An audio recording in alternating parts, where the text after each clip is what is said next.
Hey guys, welcome to Let's Be Heard, where we're turning whispers about women's health into powerful conversations.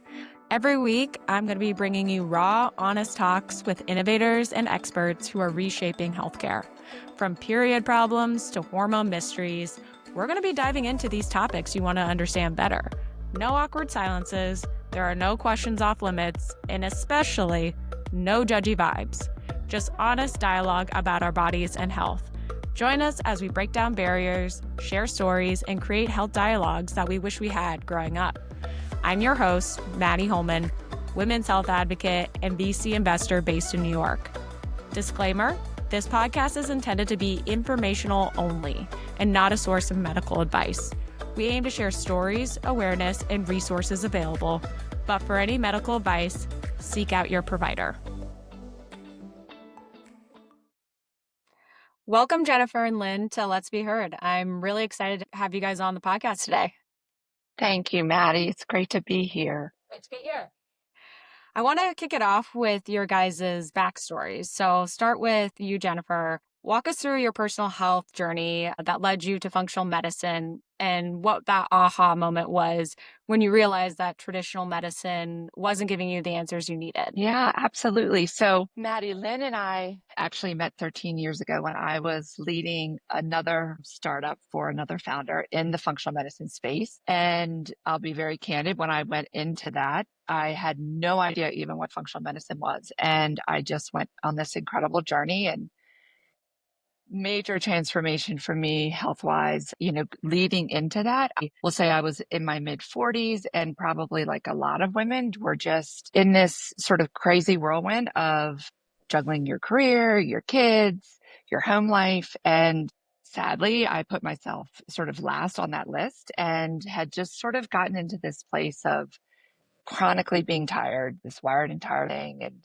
just running, and gained weight and just wasn't taking care of myself health-wise. And of course, as the leader of this startup, I just wanted to learn everything like a sponge and do everything. Literally, I took it all on and was absolutely floored by how impactful it is, and got to watch thousands of other women, their lives change because of it as well. So that's sort of how I got into it and never turned back since.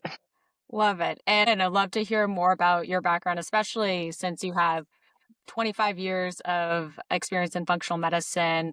What initially drew you to this approach? And was there anything, whether a patient or a moment, that really solidified your belief in this model? So my backstory goes back even further, because I think I became a functional medicine practitioner around the age of 8.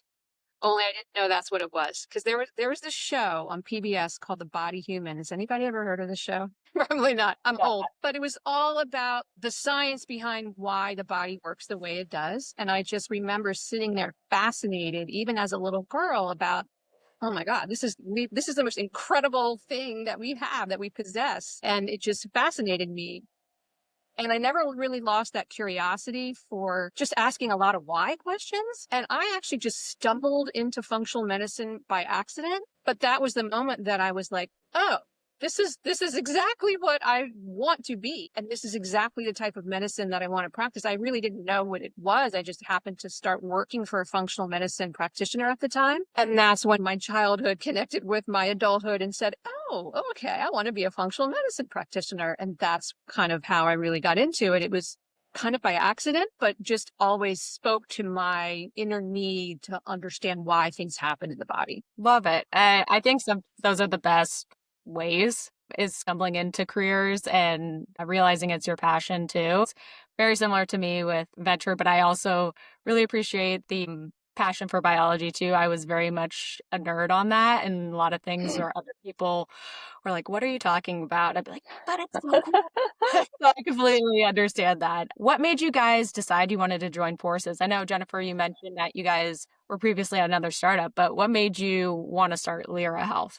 Yeah. So Lynn and I and one of our other advisors, we've always sort of held on to this dream of, how do we find a way to bring the magic of this type of medicine, and specifically their medical protocols, to the masses in a way that is much more affordable. Sort of the ding in my mind, and the thing that always left a distaste in my mouth is the price point. It is in large part inaccessible to the great majority of us. It's $10,000, $15,000 to see a practitioner, get all the testing. And to me, that just didn't feel right. Like, as I mentioned earlier, I didn't even discover this until my mid 40s. And I felt like every single female, we should know this starting in our early 20s and carry this forward for our whole lifetime. So that was really sort of the thing that we always held on to. And then sort of fast forward through COVID and major, everybody's sort of accepting telehealth dramatically differently than before. And obviously technology had made leaps and bounds. And we decided this is our time to really bring this to women everywhere if we can. Nice. And how about yourself, Lynn? What was your side of it? A little more simplistic than that. I just always thought if I was ever going to go into business with somebody, it would be Jenny, because she's a badass. We could have decided that we were going to open a nail salon. Okay, let's do it. So that's sweet. I love it. True. That's the best way to go into business, is someone that you respect and trust with everything. Before we dive into LERA Health more in detail, would love to take a step back just on some basics, because I know some of the audience will be less familiar with it. So starting off, how would you explain functional medicine to someone who's never heard of it? And also, how does it differ from traditional care? So I'll start off with kind of like a technical definition of functional medicine. It's really, it restores healthy function by treating the root cause of disease. What does that really mean? In simplistic terms, I kind of look at it like being a few different ways. Proactive rather than reactive. We want to catch a problem early rather than just treat it after you have a disease and you need a medicine. Why versus how? Back to these why questions. Well, why do I have PMS? Like, okay, I understand why, I have these inflammatory issues happen, and that's why I have cramps and all that, and you want me to, take ibuprofen or put me on birth control. But I want to know why. Is there a reason for this that I can tackle this in a different way? Holistic versus segmented. Functional medicine, we kind of look at all these systems as interconnected. And when you do that, you can oftentimes get to the root cause of the problem rather than go to your gastroenterologist when you have a tummy problem, and go to the neurologist if you have a neurological problem, and go to, and so on and so forth. We have this very siloed, segmented approach in traditional medicine, and functional medicine kind of is the quarterback and kind of looks at all those systems in a connected way.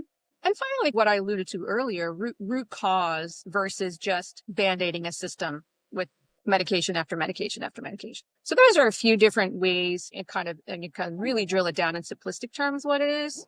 But I do think that there is a lot of misconceptions about what it is and what it isn't, but that's what it really boils down to. Got it. Yeah, no, that makes a lot of sense. And I always thought it was weird that our health system was set up in more fragmented silos. On the one hand, I understand from like expertise, you want specialists in certain areas, but the fact that there's little collaboration and talking, especially since our bodies are not in silos, they're made up of systems as well. So makes a ton of sense there. Could you walk us through what a typical appointment actually looks like, and how is it different from walking into your PCP's office? I think the biggest difference is time. Your PCP, through no fault of his or her own, has a very limited time to speak with you. It's a very insurance-driven industry, and that's just the way it is. So in a limited amount of time they have, what we're taught in the traditional education system is, what are their symptoms? What's the quickest way you can fix it? And it usually involves a medication. In a more functional medicine visit, we have way more time to ask you really key, important questions, which as a functional medicine practitioner is, for me, getting at the clues that your body is trying to tell us. Symptoms are just the clues that me as a practitioner need to figure out which tests I need to order, how much deeper do we need to dig to really get to that root cause. So it's a very much more lengthy appointment. We're doing a lot more in-depth questioning. We're doing a lot more in-depth testing. And at the end of the day, we're solving problems through some much more foundational needs, meaning we spend a lot more time with nutrition intervention, lifestyle intervention, prioritizing key systems like sleep and how your body handles stress. So it's a different way of working up the problem, and then also a different way of solving the root cause problem that we discovered alongst that journey. But it's just more time and more in depth is how I'd answer that in general. Got it. That makes a ton of sense. And you mentioned some different tests. Like what are some examples of what that could be? Yeah. So again, I'll strike a balance, the difference between what traditional way of looking at things versus how we look at it. I would say that we spend a lot more time on testing different body systems. And to do that, we use different types of body fluids. So you're used to just getting some basic blood work done by your traditional doctor, and they may check a few cursory items, a CBC, a CMP, a lipid panel, maybe. What we're doing in functional medicine is trying to check for the 4 key systems that we believe all women need to understand about themselves, how they work and how they function, and when dysfunction happens, what we need to do. And to do that, we're doing a deeper dive into not only blood work, but often sometimes saliva, which can tell us a lot about your cortisol, which is your main stress hormone. And also, by the way, is a really effective way to measure your hormones, whether or not they're in balance or not. And also even stool testing. So this is a huge revelation since when I first started practicing. We know a lot more about how important your gut health and your microbiome is to your overall health. And we now have the tools to test it. So stool microbiome testing is definitely a tool in my toolbox to try to, again, do a deeper dive into which of these systems really need the most attention. Thank you for the examples on that. That's super helpful. How would you know if functional medicine's right for you? Is it right for everyone? Just curious as if there's someone listening and thinking, should I go to this? So first of all, it's for everyone, but to be more specific, I would say, are you a woman or any person who has a symptom that is not well controlled or you have curiosity about? Do you not feel well in some specific aspect of your health? Has your doctor not been able to satisfactorily answer your questions? Are you left with feeling more confused or overwhelmed or not heard or just wondering there has to be a better way than just taking this medicine that they want to put me on? If that's you, using a functional medicine approach may be helpful. I would say the other broad subset of people would be, are you interested in being proactive about your health? Or do you want to age in a healthy way? Do you want to go through the stages of life that we all go through in your most optimized state? We can equip you and empower you with this information about how your body works, why things happen, so that you can progress and grow and prevent problems before they happen. So it's both I have a symptom now, I have not been able to get help with it, and I want to be preventive, I want to be proactive, I want to keep problems from happening. Nice. And I think that's a great segue into LERA Health. And so could you walk us through what it is and what you guys provide? Absolutely. So LERA is a digital whole body, as Lynn was talking about, looking at the entire body and really understanding what's happening for her health, a whole body health solution that we designed expressly for women. What we do is we use each woman's unique health data and present back for her a guided health plan that allows her to have a pathway to optimal health. So, the key thing here is this plan is highly personalized to specifically her, as is the support every step of that way. And we wrap it with incredible content and community that we know from doing an earlier pilot is tremendously impactful and helpful to our members. Nice. And I know, Lynn, you touched on a little bit earlier as well that you focus on 4 key pillars: the hormonal balance, metabolic health, gut integrity, and nervous system regulation. Can you break those down in non-clinical terms for our audience? Sure. Hormones is probably the most obvious that comes to mind, right? And because as women, who's not intimately involved with our hormones from month to month. And again, what I alluded to earlier, when they're off, we're off. Throughout our whole lives, our hormones kind of rule how good or not we're going to feel at any particular day. I used to have really bad PMS. And before I fixed myself, I only felt good like half the month. That sucks, right? And as women, we're taught to just put up with it. So hormones are a huge piece of that. And I'll throw under that umbrella thyroid as well, because that controls your energy, your metabolism.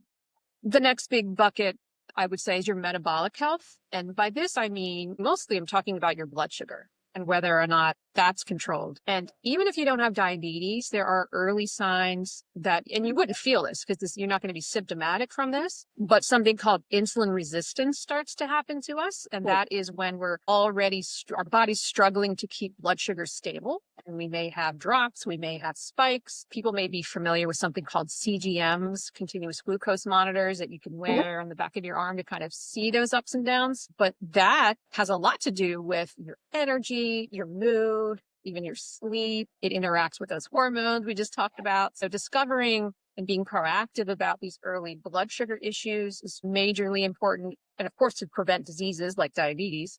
Third is gut health. And I would say that's one of the most common symptoms people present with is like GI problems. How many people do you know have a little indigestion, or they're bloated sometimes, or they may not go to the bathroom every day? And like again, it's something that we just say, that's normal. Suck it up, take a pop of Tums. But again, your gut health, your microbiome plays a huge role in the rest of your health, supremely important to your overall immune system and your brain health, which is a segue to the fourth one, your autonomic nervous system. And that is a fancy schmancy way of saying how you handle stress, how you respond to stress. Are you resilient from that, or does stress really knock you down? And that can lead to all kinds of other health issues like anxiety, depression. There's such common symptoms that people have, and a lot of it has to do with your autonomic nervous system response, and just the chronic stress that we all live under our whole lives really knocks that off kilter. And then you end up with these symptoms. So taken as a whole, these four pillars, hormones, metabolic, gut, autonomic nervous system, they're kind of like, you think of it like puzzle pieces. They're all connected. It's just kind of peeling back the layers for each woman and figuring out which one is crying out the most for help at any given time. And this could change over time. But what's true now may not be true next year for you. But just figuring out where to start, which of those systems need support the most, prioritizing an easy plan for each woman so we can rebuild her up, strengthen her, support her. Again, using those natural remedies like diet and lifestyle changes as our main tool. And when you do that, you can solve most problems. When you get to that root cause, you can really optimize her health and finally have her feeling her best again. What does that typically look like when patients are going through your platform? Is it a continuous program? Is it a shorter dedicated period? And then how does that work? Maddie, what happens is we recommend this testing at least on an annual basis. So our programs are designed around an annual membership. And that membership includes the testing and the support over the entire time frame. But of course, none of our health status is a static thing, and the plan itself will modify and as changes come in. So the experience from a user is the member has access in app to daily guidance if she wants. She can come in as much as she wants. And the way that we've established or created the habit change recommendations is it's all based in sort of the fundamentals of behavior science. So we make it very bite-sized, very achievable, not overwhelming. And then we learn from her over time and understanding what lifestyle changes are working for her, which ones aren't, and modify based on sort of meeting her where she is and helping support her through sort of the times when she's doing great and the times when she's having challenges, and just make sure that we're giving the guidance and the support exactly as she needs. Got it. I'm curious, you mentioned science backing studies that you've done. Could you elaborate a little bit more on what kind of results and trends that you guys have been seeing with that? Yeah, absolutely. Lynn, you want to hit that? So I think this is one of the misconceptions about functional medicine is that it's not science backed. It is. And what that means is that there's clinical research to support what we do. A prime example that I just fascinated by is that a study came out, I think it was 2022, that showed that just practicing regular mindfulness and meditation was as effective as taking Lexapro, which is an SSRI, to treat anxiety. That's science. So when we tell I our think members, it said it was more effective. right. I'm downplaying. Oh. So when we tell our members, hey, we want to help you develop a mindfulness routine to help your anxiety, we're giving them a science-backed recommendation. That's not woo-woo. It may sound woo-woo at first glance, but there is science to support that. Similarly, exercise. I think it was the year before that, there was a study that showed that exercise is as helpful for depression as an SSRI. And I'm not focusing on mental health on purpose. It's just the two that came to top of mind. So when we tell our members, hey, we need to find a way to help you move your body in a way that feels good to you on a regular basis so that we can help your mood. That's a science-backed recommendation. That's not a woo-woo thing. So I think that's... Lynn, maybe also talk about just the science, the clinical studies and science behind the gut microbiome and the huge connection between our brain and our gut health. Yeah, absolutely. I mean, that's a wealth of information, and the studies are coming out like in a clip that I can't even keep up with about the microbiome, and just again fascinates the little girl in me about how this all works. Everything from, we talked directly about those mood issues that it has. We're doing a fertility study right now that there's some studies that are connecting a microbiome and your fertility chances. So there's just a fascinating flow of information that continues to come out that we are very proud. I think there's this thing we say in functional medicine, like traditional medicine is usually about 15, 20 years behind of where the trends are. And I think that's true because when I first started practicing, if we told somebody to take a probiotic, we were considered weirdos, And so we've come a long way, and that's very gratifying to me that we seem to be catching up with what I think is common sense, but now considered cool to talk about. Like we were cool before it was cool to be talking about it, which is nice. But yeah, it just could tell you 1,000 stories about women who have benefited from this. There's one that always comes to mind of a woman that was in our pilot a couple years ago who had every symptom in the book. You could just talk to her and know that all four of those systems were offline. She had been diagnosed with IBS. She wasn't sleeping. She had joint pain. She had headaches. Her hormones were all over the place. She was like perimenopausal. So she was check. Like all four systems were offline. We did our very in-depth testing on her. We discovered she was very sensitive to, I think it was gluten and dairy. She had hormonal imbalance we need to address. Her gut health, the food sensitivities were a consequence of this poor gut health that she had. She was borderline diabetic. She had no idea. So we had our hands full of really giving her a comprehensive, prioritized plan that she could enact over time. We followed her for the next 3 months or so. And by the end of our study, she was flabbergasted. She literally a new woman. I know, Jenny, you talked to her in follow-up about this too, but her joint pain was gone. She had lost like 20 pounds. Her headaches were gone. It went up to 35 pounds. I talked to her probably about 3 or 4 months ago, and she's thriving. She's still thriving. The really cool thing about this, Maddie, is, and this is the stuff that gives me goosebumps, is when people get sort of exposed to this type of medicine and begin to see the dramatic changes, and it's fast. Like if you step in and step into it and actually embrace the changes, it is incredible. And it has this compounding benefit. So you're doing these small changes, but holy cow, they actually stack on one another and give you even a bigger bang. And to hear that she has stuck to it and has not turned back, never again will I go back to that place of feeling crappy. And not only that, it's how her interactions with other people in her life have changed. With her relationship with her husband, her coworkers noticed a big change in her, like how she's showing up in life is different. So her it's children, not just that. her child. She said, so it's literally a life-changing change in her life that now that she has the knowledge, it's like we've opened her eyes. You can't put the genie back in the bottle. Once you can't go back. And so she knows the power that she has. Like, wow, the diet plays a huge role in this. I'm meditating now. That has drastically changed how I respond to others around me. So now that she has all these tools, she's off and running. And that's what's so gratifying about what we do. That's incredible. I love those types of stories.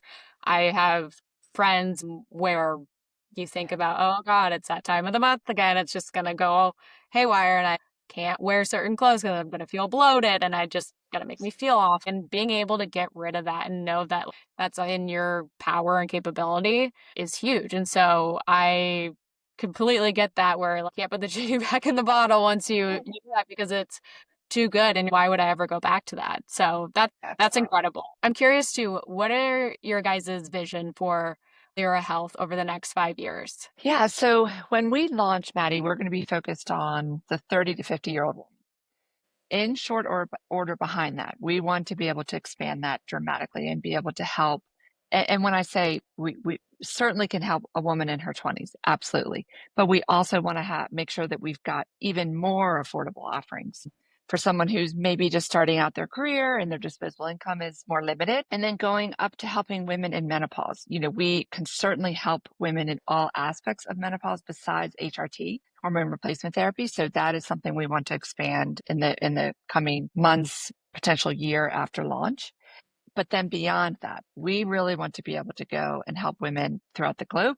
We're starting out just in the US, potentially expanding to men. These protocols work for men. It's just that we felt the fact that women are impacted 2 to 3 times more than men for these issues and the fact that the healthcare system is just not supportive of women in a way that we want to be. So expanding there. The other piece that will be very interesting to watch this business model is, as we've been having conversations with major women's health providers in the digital space, right now the market is sort of flooded with these very fragmented and silo point, solution. And they are very interested in expanding and offering their female members a much broader offering. So what we've done, sort of the magic behind LERA, is we've created this LERA engine that has the combination of the clinical and medical protocols of Lynn and her partner integrated with the power of technology. And what we can do is offer sort of a turnkey solution to these other providers. So really exploring potentially a SaaS model and white labeled model with these other providers as well is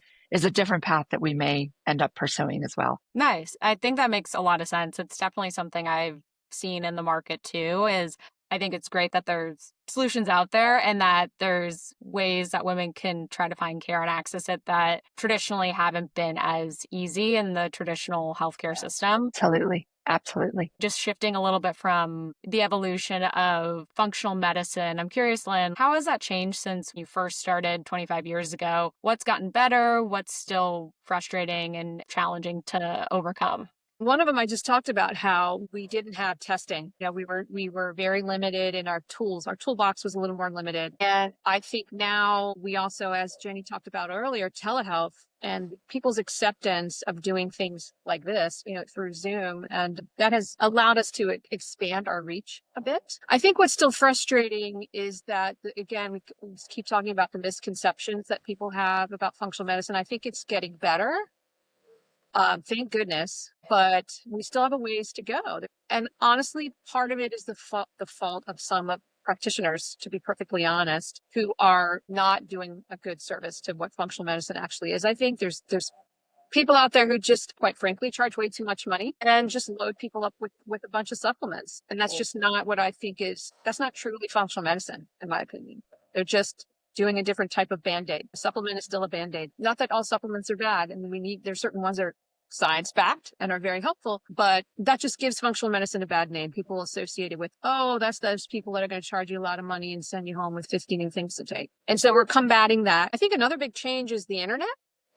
Back when I first started practicing, we were the sole source of knowledge, like gluten. Oh my gosh, gluten sensitivity. Can you explain that to me? Can you give me a gluten-free recipe? Now information is free. That's not my job anymore, is to do that. My job is to be a strategist. My job is to take all that information, filter it out for you, get rid of the BS, and actually give you a plan.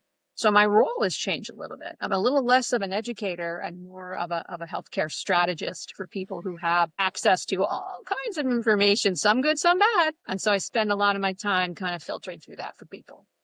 That definitely is one of the great things about the internet. And then even Gen AI, where used correctly and not misinformation and things like that. Being able to find ways of quickly understanding how can I make certain diet changes is super, super helpful. I'm curious too, from the other aspects of the healthcare system, like payers, how is their perception or interaction with functional medicine? Is it covered today by reimbursement? So I'll take that first, Jenny, and I'm sure you can jump in too. In my brick and mortar practice, there's no different coming to see me than see your primary care in terms of how it's coded. I may be talking to you about diet and exercise, sleep, and stress, but all your insurance company knows is that you went to see a medical practitioner and it gets coded and you get reimbursed or whatever. I don't like to say that functional medicine's not covered. It is. Certain aspects of it are. The biggest difference, though, is they don't cover a lot of the tests. Some of the tests that we do, like I mentioned earlier, the saliva test and the stool test, those types of things are still not recognized. So I don't know if you want to add anything to that, Jenny, but that's just from my perspective. Oh, yeah. I mean, that's for me a huge frustration point because there are clinical studies to prove it. We've got 20,000 patients you've done this with. So it's just insane to me. The only positive, Maddie, is that everything is HSA and FSA reimbursable. So to the extent that you're able to contribute to those types of funds that you can use those funds to be able to pay for the services. Now, unfortunately, most insurance providers or most insurance plans, you have these huge deductibles. So you're going to be paying anyway. I think my deductible is like $1,000. It's really, for me, it's more like a catastrophic coverage versus real coverage for day-to-day and actually preventative care for myself. I completely get that. I was someone who, before starting a new fund, was at Cigna Ventures, so very familiar with the payer model. And I totally get that and the frustration level. There was a lot of times where I think I fall into more of the functional medicine camp of why is certain parts of traditional healthcare so behind? I get the safety concern, but sometimes it just gets stuck in old ways and Yeah. not a productive manner. Yeah. And not helpful to the patient, the end patient. Yeah. And so for any woman who's really looking to find care that's really more holistic and comprehensive, is going to LERA Health, for example, replacing a PCP, or is it working in tandem? How does that play into the larger scope of different providers that they may be seeing at any given time? Yeah. I mean, Lynn, you hop in here, but basically our feeling on this, Maddie, is you should absolutely continue to have a strong relationship with your PCP, your GYN. We are not a replacement of, we see it as a collaboration with. In an ideal world, we would be working hand in hand with your practitioners. In fact, all of our results and our plans that we provide to our members is downloadable and you can share with your practitioners. So we would love to be able to have a much more tightly wound relationship with your regular doctors. Got it. That makes a ton of sense. So I want to transition into the last section of the podcast, which is my favorite, covering myths, taboos, and just unfiltered real talk. I know we've already talked a lot about the term functional medicine getting tossed around and a lot of people not understanding it to the fullest of what it actually is. Lynn, you touched on this a little bit with the supplement industry and how it can be a wild west with minimal regulation compared to FDA processes. So how do women know what's actually safe and effective versus marketing hype, or to your point of other groups that may just be selling expensive supplements to kind of pad their bottom line? It's hard. It's really hard. Again, going back to the internet about what you're bombarded with, you cannot go on like Instagram, TikTok without somebody talking about a supplement. I think that science matters. Again, I'm a geek and I do not take anything myself or recommend anything to my patients or any LERA members that doesn't have some scientific backing to it. It also needs to be manufactured correctly. Like not all supplements follow good manufacturing standards.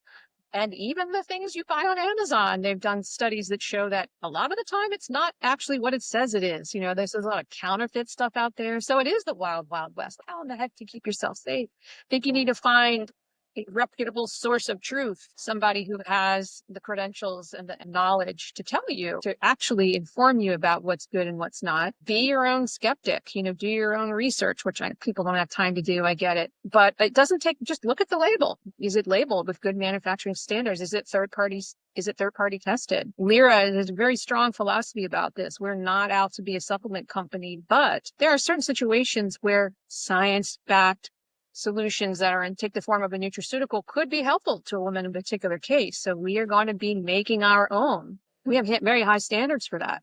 We're not putting any fillers in it. We're not putting magnesium stearate in it. We're having biodegradable packaging.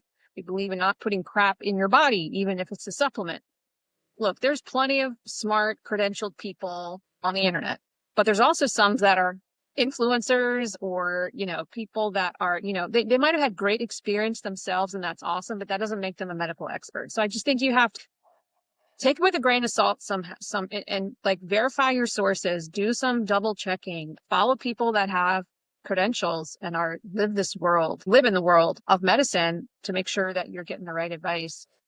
Oh, I think that's super important. And that's always been something I've had close to my heart, especially because both my parents were providers that have gone into other careers now. But that was always the thing. My mom is now on the pharma side. So it was always very much, what's the science? How is this made? Because she was so used to that.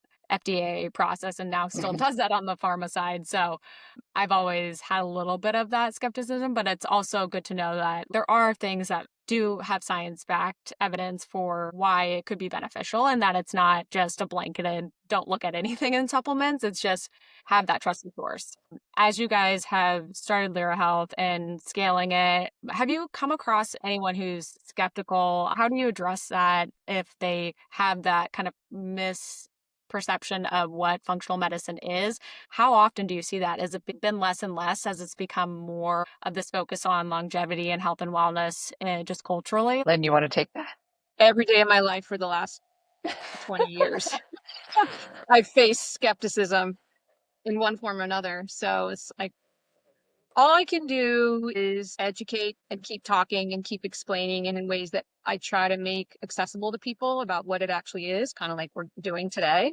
But still, there's some people that you're never going to convince and they just want to be closed-minded, and that's fine. You can't convince everybody. I don't know. I do think we've come a long way. We've come a long way. And like you said, the whole longevity market people are taking notice of that. I think wellness in general is becoming a little more in vogue. Like I said, like, finally, people are paying attention to this preventive minded way of practicing medicine. So I still think people get hung up in terms a lot with the vocabulary of functional medicine or alternative medicine or longevity medicine. Like, what does all that mean? I don't want to get so caught up in the terms. I really just try to explain it like root cause. Why is this happening? People identify with that. If I say to somebody, do you want to know why this is happening? 90% of the time, I'm like, yeah, I want to know why this is happening. That's it. That's what we're doing. So if you just explain it in that way and don't get so caught up in the terms, you find yourself having to explain less. And the more you're explaining, the more you're usually losing. So I try not to get caught up in those arguments with people and just letting go some people you're never going to be able to convince. Last question that I want to ask in this section before wrapping up with the final question is, what's one wellness myth that you'd love to banish forever that we haven't talked about yet? I mean, I think Lynn and I spoke about this one, and we talk about it all the time. We as females should not feel like we have to live in sort of a substandard way of feeling, like crappy. And we just are sort of conditioned to, it could be from just seeing our practitioners, or this is what happens in midlife. This is what happens when you've got a period. You're going to feel crappy half the month. No, there are real ways to get you to an optimal place and feel fantastic at your very best at every stage of life. That's what we can do. Yeah. That is awesome. I completely agree. It should not be just a default and a given. We deserve just as good a care as everyone else. And so I love that that is, very clear speaking with both of you, that passion. And I loved hearing more about what you guys are building. Final question I want to ask is, who else would you recommend that's doing amazing work in women's health that should be heard on the podcast? Okay, so I will just say this whole startup journey has been phenomenal, and the incredible people I've met, both male and female. When it comes to product design, I cannot tell you how impressed I've been with Teresa Neal. She's actually a writer for Fast Company as well, but for 20 some years, she's had her own product design studio, and she focuses primarily on women's health. So she is absolutely phenomenal. Ashley Brown, been connected with her for probably the last 6 or 8 months. She has her own consulting firm that works primarily with women's health businesses, and she is an incredible leader. I just cannot say enough amazing things about her. Abby Mercado, she leads Rescripted, which is a content site. And the thing that I have been really impressed with her, so she's started out in the fertility space, and she's expanding into all areas of women's health and is all about exposing women to a single source of truth that they can trust, that's credible, a science-backed, and she's just a powerhouse. And then on the investor side, Dia Ventures, I have been blown away by.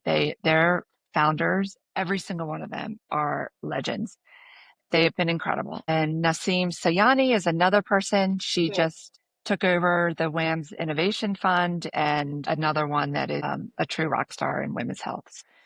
There are many, many more, Maddie. I could go on, but we have got some pretty amazing women helping us here. Yeah, no, I completely agree with you. I feel like it could be a whole A whole Yeah. podcast on just that. And this, yeah, just giving condition to many women in this space. And so I love the ones that you provide as Rex. I will definitely check them out.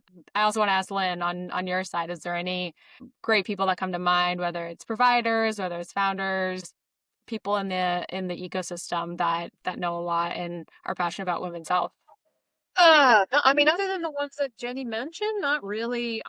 Okay, this is a weird one, but I'll give a quick shout out to Mark Hyman, who's not a woman and is not necessarily in women's health. However, I think him more than anyone has really propelled functional medicine into more of the mainstream. And so for that, I am grateful to him because before he came along, it just wasn't as talked about as much. He has allowed, honestly, this is seeing what he has done spurred Jenny and I to jump in, throw our hat into the ring because it finally seemed, okay, people are ready to talk about this now. So I'll give a shout out to Mark Hyman for being a pioneer in the functional medicine space. And educating, getting the word out Yeah. about how powerful this And space is. he's very science backed. He's not woo woo. He's very much, this is the science, this is what it means, but now we're going to be more proactive about your health. Cool.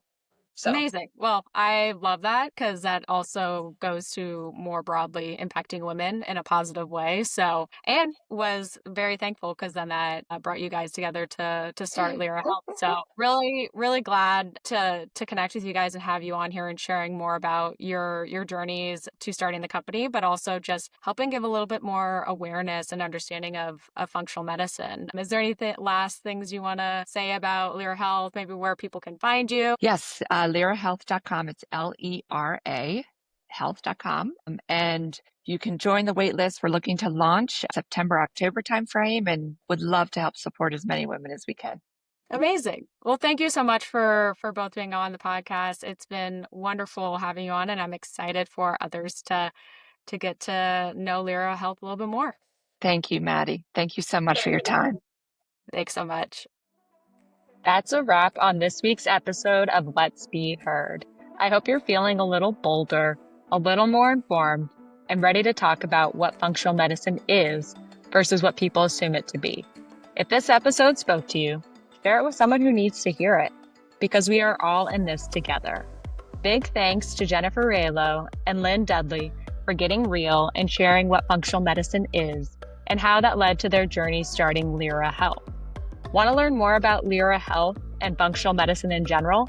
Check out the links in the show notes.